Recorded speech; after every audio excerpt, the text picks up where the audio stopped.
मगर यही वीडियो में मेहरारू लोग कमेंट करे लो कि का ये सुनील बाबू खाली मेहरारू ने कतार तार करबो कब है मर्दन के तार तार ना करबो तो मर्द लोग का कहल जा मर्द लोग के जीवन में बटले कब जौन बा धरती पे हमनी के माता बहन बेटी के गोदान बा कि आज हमनी के धरती पे कुर्सी पे बैठ के राज करत नहीं। आज अगर मेरी माता बहन बेटी नहीं रहती तो शायद हम लोग धरती पे नहीं रहते। कि धरती पे सबसे ज्यादा हमारे माता बहन बेटी का गोदान है जो आज मेरा धरती पे भक्ति जिंदा है। अभी हमनी के मंदिर में चल जाई तो मंदिर में हर एक चीज मेहरारू के नाम से बा, पूजा अर्चना वंदना जो चीज उठा के देखनी मेहरारू के नाम से बा। मर्दानन के नाम से बटले का बा कोई में हकवा के घंटा टांगल जेही जाला टन दे बजा के चली आवेला तो मेहरारू लोग घंटा खनवा लो दिन भर कंपनी में काम करी लो मरल लो 24 घंटा 48 घंटा खटी लो दुकान चलाई लो भैंस गोरी चराई लो आ जब सूते के बेरा हुई मेहरारू की लगे तब मौगी कहे सा हटी राव राव माई वारी नो हमर जियाला कदम से काल करे बड़े गौराव भगठे बिया निमन बतिया को तो पहले तक महतरिया से जोड़ देती है हमर के बच्चे की लाज ना होई तो हमने के कितनो कमाल हल जा कुछ भी कल हल जा मगर मेहरारू से हफ्ता में 2-4 बेटा तक लड़ाई हो गई के बाद वही सब चीज पे वीडियो बना के डालने जो कि सबके अच्छा लगल। मगर आई एक और वीडियो बनाएगी जैसे कुछ हमने के बड़े बुजुर्ग लोग ये जबा जैसे 60 साल के ऊपर जे भी बा आजकल तक तो 60 साल जिएते नहीं थे वो तो पहले का मरुआ का लिट्टी मकई का भात खेलने वाला तो धरती पर राज करता। आज के तो लेकर चाउमीन पिज्जा खा के 45 में 50 में लागत रहे एम्बुलेंस में धार हाँ लगता मार तबर तोर मुंह में कुल्ला के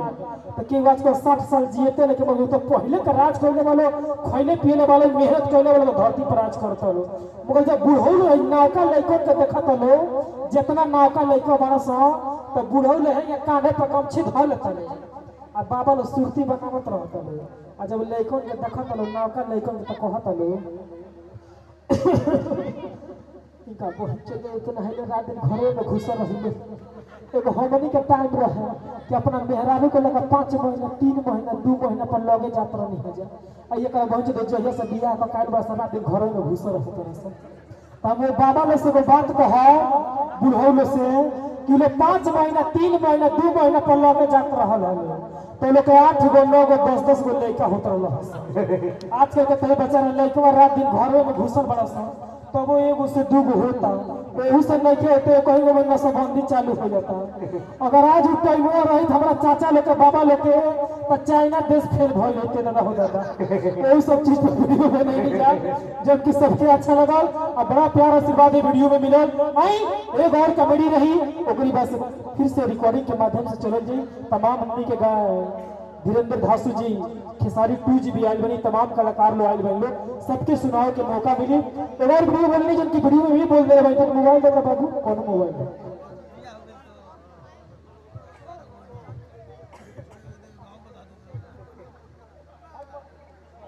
दूसरा कोई मोबाइल दीजिए एबो हमनी के लगा मर्द परिवार में जे भी मर्द लोग बा भाई बंधु जे भी बा एबो हमनी के माई बाप मोबाइल कीन दे अपने कमाई से हमके मोबाइल कीन ल जा तो हमनी के मोबाइल बगलिए में रहे मगर मेहरारू के तू आईफोन के नाना कीन के दे दो कितना महंगा मोबाइल हो के कहीं का जगह फिक्स रहे यही में रखला रही से आ जब कोई के मारना विदेश से फोन करे ला सब मौगी कहली से काना का फोन करे आगे तो पापा में दीदी को फोन करे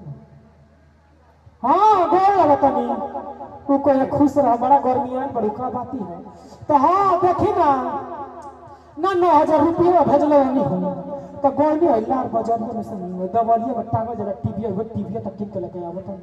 तू कोई लगलू आगे में मुते हां जी मजा में हो अपने गर्मी मार लेवे कुछ उल्टा सीधा को तू कोई अच्छे सब बछड़ा सब ठीक हो तो हो सब ठीक बा ए दादा हौरा विदेश में बकरी चले का जी पीछे में बकरी लोग तू कोई घर के लोग का बुझता कि 10 गो रुपया कमा कमनी के घरे के भेजे तो घर के मेहरारू रात दिन खोटानी उड़ाओ तैसो एना हालत बिगड़ल बा ती मौगी कही अच्छा जाती रम्माती रोई तब कर जब कर फाटेल और देखत के कंपनी देहर लगल के पानी नियर बोल बा काजा बड़ा चले घर तले ई मर्दा कही अच्छा जाए दा मत रो मेहरारू यही ना रोवेली सा आँखी में आंसू और नाकी में पोटा लगा भोल भोल फेंके दी सा कहली सी रो तभी हम मोगी कोई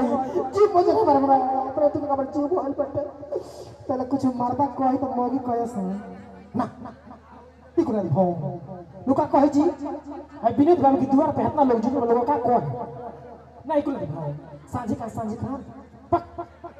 ये भगवान जी के लोगों का कहे जी घर ये बातें बने हुए अच्छे दिन ना बनो तो